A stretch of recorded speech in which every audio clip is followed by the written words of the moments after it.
Si on ne clôture pas dans le vert le mois de février sur Bitcoin, c'est la cata, les gars. On va parler de ça ce matin et d'une matrix et aussi d'une matrix complètement what the fuck. On est à 10 sur le crypto Fear and Greed, les gars. La dernière fois qu'on a vu ça, c'était en bear market. C'est complètement barjo.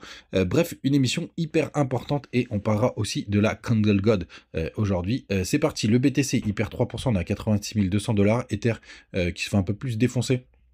On perd 6% de 2350. Sur l'As de l'Olympe aussi, c'est assez rouge. On a quand même LTC qui est dans le vert, plus 7%. Avax qui prend aussi un petit 2% comme Shiba. C'est à peu près pareil pour HBAR. DOT, 3%. Il y a eu des demandes d'ETF du côté de DOT de mémoire. On a BGB, lui, qui perd 3,7%. APT qui est bien chaud, ce matin il prend 8%, belle perf. On a TAO qui est à 365 $ et le 50e c'est aussi, c'est encore notre voie BTC, donc on va aller jusqu'à Matic qui prend un petit 1% ce matin. Les gars, côté daily du BTC, on est du côté de BitGet. Pour moi, c'est très important puisque regardez, vous voyez, on avait une dernière petite mèche à aller chercher. On est sur les contrats perp pour aller chercher la liquidité qui traînait. Et même un in-balance qui était jusqu'au 81 700 et des brouettes. Alors on n'a pas été jusque là, jusqu'au 81 700, mais par contre on a été chercher vraiment la petite liquidité. Là je l'ai tracé par rapport à cette trendline. On a été la chercher, en plus on fait un petit pop-up, justement on descend et on remonte. Pour le coup on va voir ce que ça va donner. Bien évidemment en daily on n'a pas encore de traces de rebond. Mais jusque-là, c'est plutôt pas mal, puisque surtout on est parti vraiment en zone de survente. Alors je vous l'ai montré hier, hein, la zone de survente c'est souvent des zones de rebond, mais on peut avoir aussi faire un nouveau plus bas pour faire une petite divergence daily qui permet de repasser boule, tout simplement. Donc on va voir ce que ça va donner. Évidemment on a touché des zones qu'on n'a pas été chercher depuis un sacré moment, hein. Pour le coup la dernière fois c'était en novembre 2024, juste avant le pump, je vous le disais en introduction, si on clôture février dans le rouge, c'est la cata pour la suite, et je vais vous montrer la matrix qui nous fait penser ça. Donc première étape, c'est de savoir à combien il faut clôturer pour être dans le vert, et donc pour être dans le vert, il faut tout simplement clôturer au-dessus de 102 000 $. Donc c'est quasiment impossible. Et pourquoi ce serait la cata? Je vais vous montrer, puisque quand on prend les metrics, tout simplement du côté du Bitcoin, à chaque fois qu'on a eu un mois de février qui se clôture dans le rouge, qui est assez rare d'ailleurs, le mois de mars est catastrophique. Regardez, c'est arrivé déjà en 2014, on a été à moins 31 sur le mois de février, on a clôturé le mois de mars à moins 17, donc on a enchaîné les bougies rouges. C'est arrivé aussi en 2020, 2020 ça devait être pendant la période du crack Covid.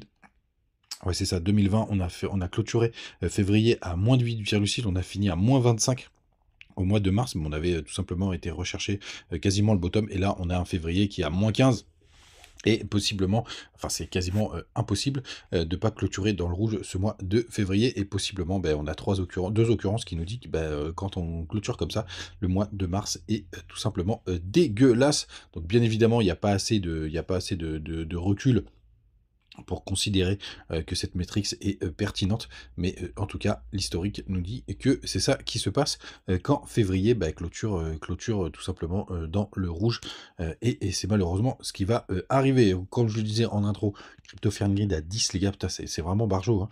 Regardez, on est tout en bas là, on est sur le logo Coinglass là. Pour le coup c'est dommage, il n'y a pas l'historique. Mais c'est pas arrivé depuis, enfin ça devait être en 2022, 700, regardez, quasiment 800 millions de liquidations là sur les dernières 24 heures. On a les footings qui sont négatifs, ça c'est plutôt une bonne nouvelle. Encore beaucoup de crypto avec des footings négatifs, et il y a un peu moins de Bitcoin sur les échangeurs. On l'a vu ces derniers temps. Tout simplement, on était plutôt touché les 2,4 millions de BTC sur les échangeurs, donc une petite matrix qui est assez intéressante. Et on a vu aussi, à noter les gars, que quand c'est revenu sur les échangeurs, on a marqué tout simplement un top.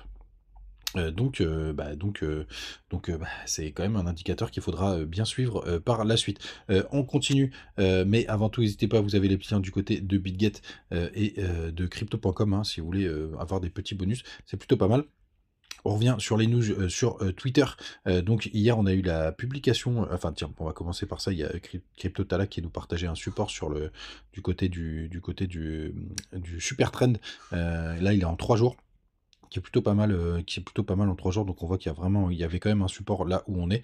J'en vois beaucoup dire il y a rien dessous, et c'est pas vrai. On est sur une zone hyper importante de prise de liquidité, et notamment un support sur le super trend qui est plutôt pertinent, hein, le super trend, hein. Moi je l'utilise beaucoup en weekly. Nvidia qui a annoncé un chiffre d'affaires record, qui était au-dessus des estimations. Pas eu de gros impact sur le cours, hein, en toute honnêteté, mais on va voir si ça peut relancer la machine, notamment des cryptos IA, puisqu'on était quand même vachement Nvidia dépendant. On va voir la réouverture des marchés, tout à l'heure, des marchés, pardon, des marchés tout à l'heure, et Boubou qui partageait ça sur Twitter. Alors, c'est tout simplement cette pattern là que vous avez juste là, c'est tout simplement, mais on en reparlera, je pense demain. C'est tout simplement, il a dupliqué ce qui s'était passé en 2021. Donc là, vous aviez le top du BTC, dont je vous parle depuis un moment, tout simplement avec cette mèche qui ressemble étrangement à ce qu'on a fait en 2021. Et là, c'est la correction de mi-cycle avant le rebond qui nous avait été chercher les 69 000 $. Et donc, bah, justement, un top qui nous amènerait aux alentours de septembre-octobre. Donc il a juste copié cette pattern, mais je vous avais déjà parlé de ce scénario de top, et d'ailleurs demain je vous ferai une vidéo spécifique sur le sujet, et vous allez voir, ça va vous faire peut-être du bien avec un scénario qui est plutôt propre. Vous avez aussi le Telegram, n'hésitez pas à nous rejoindre, hein. Toujours des petites news, des petites infos. Demain, sujet important, on n'oublie pas, on a les options, et le Max Payne, il est à... tac, c'est le 27, non c'est le 28, pardon. Le Max Payne, il a bien baissé. 97 000 $, donc ça nous ferait ce qu'on appelle une Candle God, ce qui est possible, hein. C'est tout simplement, comme son nom l'indique, une bougie de Dieu. Donc ça pourrait arriver. Quand ça arrive, en général, c'est plutôt les vendredis, puisque c'est déjà arrivé, mais comme je vous l'ai dit, il faudrait clôturer au-dessus des 102 000 $ pour être dans le vert. Donc c'est quasi impossible, mais ça peut arriver sur un vendredi. Et vous voyez, vous imaginez une grande mèche comme ça, et on remonte jusqu'aux 102 000. Faut pas trop y croire, les gars, hein, tout simplement, mais c'est un scénario possible, et surtout que déjà remonter tout simplement aux 99 000 $, non c'est 97 000, le Max Payne. Ça, c'est quelque chose de pas impossible, mais il faudrait quand même une news assez bullish, ou un short squeeze d'anthologie. Mais short squeeze d'anthologie, là, ça me paraît un peu trop, même s'il y a pas mal de stops qui se sont créés. Franchement, ça me paraît un peu trop prématuré d'imaginer un truc pareil. Et ce que je voulais vous montrer aussi, c'est tout simplement un truc aussi qui est plutôt intéressant. Cette trendline dont je vais me servir quand même plutôt pas mal. On va se mettre en weekly. Hop. Qui nous a quand même donné le top pour l'instant, le top de 2025. Vous voyez, ici, j'ai juste tracé la trendline entre le top 2021, les doubles tops de 2021, hop, et je l'ai prolongé, et regardez comme c'est chirurgical, c'est vraiment magnifique. C'est que tout simplement, on a été chercher ces mêmes tops-là en décembre et au mois de janvier. Donc vraiment très intéressant. Cette trendline, je vais la garder pour la fin, surtout si on a une deuxième phase haussière, parce que bah, ça peut faire office tout simplement de top. Donc il faut avoir cette trendline. Les gars, grosse vidéo demain. Je vais vous montrer aussi un scénario dont on a déjà parlé, mais qui serait complètement ouf. Donc restez branchés, on se retrouve demain, et bah, on va voir ce que ça va donner aujourd'hui. Ah oui, je crois qu'il y a quelques chiffres. C'est vrai, c'est ça que j'ai oublié de vous dire. Je crois qu'il y a quelques chiffres, notamment les chiffres de l'inflation qui tombent aujourd'hui. On va regarder ça, hop. La semaine, tac, tac, tac. Ouais, on a les chiffres, non, c'est quoi ça? Prelime. Ouais, il me semble que j'avais vu qu'il y avait les chiffres de l'inflation aujourd'hui à 14h30. Ils ont changé de nom, là, Prelime. Bah, il me semble quand même que c'est ça. On va voir. Il me semble quand même que c'est ça, les gars. Bon, on va voir tout à l'heure, mais normalement, ça, pour moi, c'était les chiffres de l'inflation, tout simplement. Donc on va voir ce que ça va donner. Donc faites attention aujourd'hui, vers les 14h30, on pourrait avoir pas mal de volatilité, et peut-être cette fameuse Candle God, hein, les gars. On verra ce que ça va donner. On se retrouve demain. Ciao.